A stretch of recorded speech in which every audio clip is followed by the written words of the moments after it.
The hospital of broken minds. No one went to Carrow Hospital after sunset. Not locals, not even police. The building had been abandoned for decades, but every so often, lights flickered in the windows. Shadows moved like crawling things inside. When college friends Mia and Julian decided to explore, they thought it would be fun. Cameras, flashlights, a deer. But fun died the moment they stepped through the main doors. The air smelled of iron and decay, thick, wet, warm. Floors were covered in dust, but every step squelched with something sticky. Blood, fresh, dark and gleaming. At first, the hospital seemed empty. Broken wheelchairs lay overturned. Rusted gurneys leaned against walls. Broken syringes dotted the floors like needles from some insane pincushion. Then they heard the whispers. Soft at first, moans of pain, groans, a child screaming. They turned a corner and saw the first ghost, a surgeon in a blood-stained gown, scalp and jaw peeled open, but still moving. His hands were covered in coagulated blood,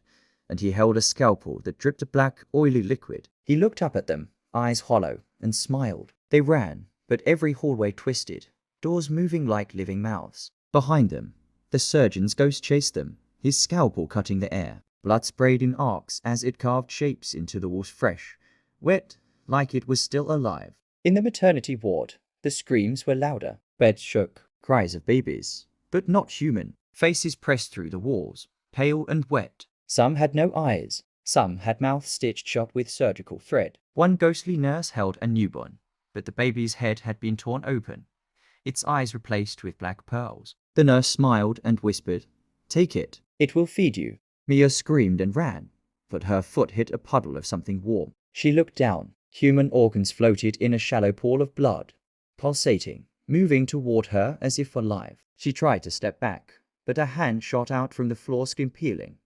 Nails twisted like claws and grabbed her ankle. She ripped free, leaving the hand still twitching and clawing at the tiles. Julian ran into the psychiatric ward. The walls were scrawled with screams. "I will make you stay. The doctors will cut you." Shadows of patients pressed against the windows from inside the walls. Hollow-eyed figures crawled along the ceilings, dragging their twisted limbs behind them. One patient, whose mouth had been sewn open, screamed so loud it cracked the plaster. Blood shot from his eyes like geysers. They tried to escape through the main doors, but the lobby had changed. The floors were slick with blood. The ceiling dripped with it. Figures of doctors and patients hung upside down from the lights, swinging like pendulums. The ghosts advanced. Mia tripped over a gurney. A figure leaned over her, a nurse with burned skin, eyes hollow pits, and a mouth stretched so wide it reached her ears. She felt cold steel pierce her arm, blood rushing out in a geyser. She screamed, pulling free as her arm was sliced open. But the pain didn't stop. The blood was alive, crawling, trying to drag her into the floor. Julian grabbed her, pulling her toward the exit.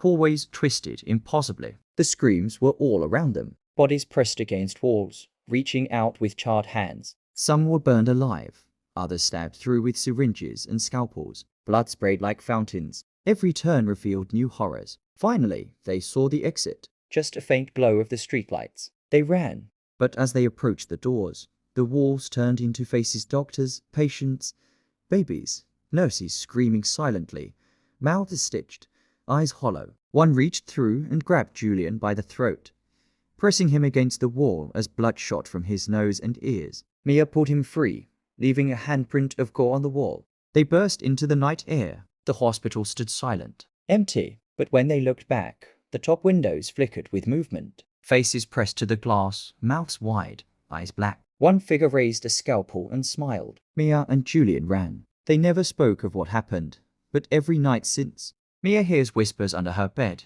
and Julian wakes to find scratches on his arms, dripping with blood, in shapes that spell, "We are still here. We always will be.